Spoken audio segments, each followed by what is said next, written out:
Do you ever struggle to say no? Do you ever find yourself taking on too much or feeling drained by people who don't respect your limits? Setting boundaries is one of the most important skills you can develop in sobriety. It protects your peace, supports your well being, and helps you stay true to yourself.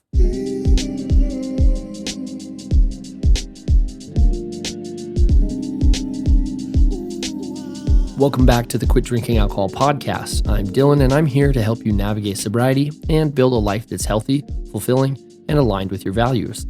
In our last episode, we talked about self-care, how to take care of your mind, body, and spirit in early recovery.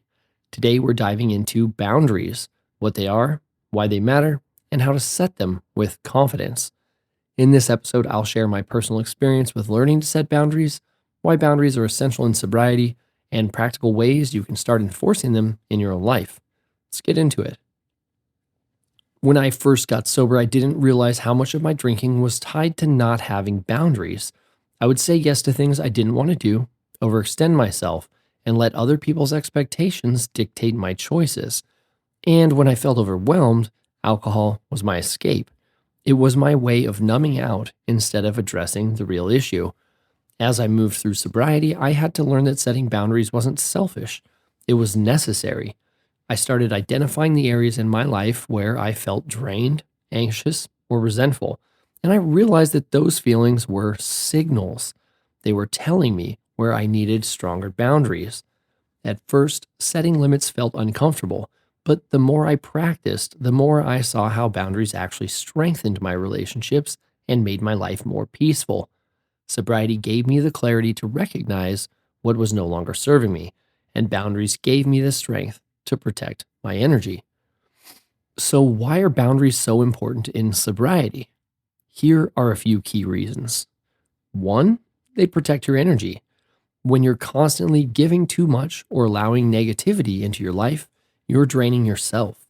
Boundaries help you conserve your energy so you can focus on what truly matters. Two, they reduce stress and resentment. Without boundaries, it's easy to feel overwhelmed or taken advantage of.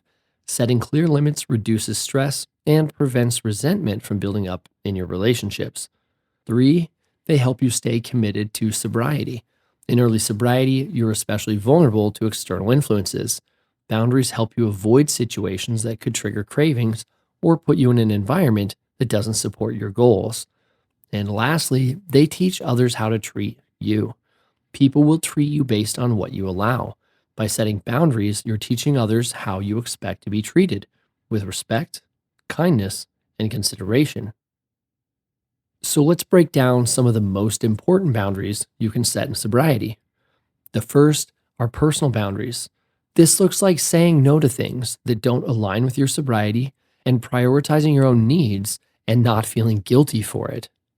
Another type of boundary is the social boundary, like avoiding or limiting time with people who pressure you to drink and setting expectations for how you want to be treated at social events.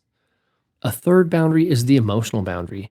This is protecting your mental health by stepping away from toxic relationships or recognizing that you're not responsible for managing other people's emotions.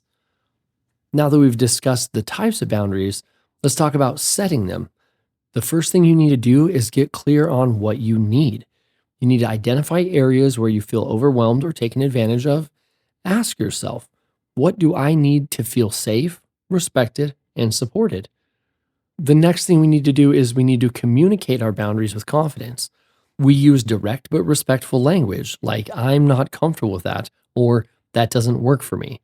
It's important to avoid over-explaining or justifying our decisions. Then we need to be consistent. Once we've set a boundary, we have to stick to it. People may test our limits, but consistency reinforces our expectations. And lastly, accept that not everyone will like it. Some people may push back, but that doesn't mean that we should back down. Remember that our sobriety and our well-being come first. Setting boundaries can feel uncomfortable at first, but it's one of the most powerful things we can do to protect our sobriety and mental health. Take a moment to reflect on this question. What areas of my life could benefit from stronger boundaries? Think about relationships, work, social situations. Where do I feel drained or resentful? Those feelings can be a sign that you need clear limits. Boundaries are not about shutting people out, they're about creating space for what truly supports your growth and happiness.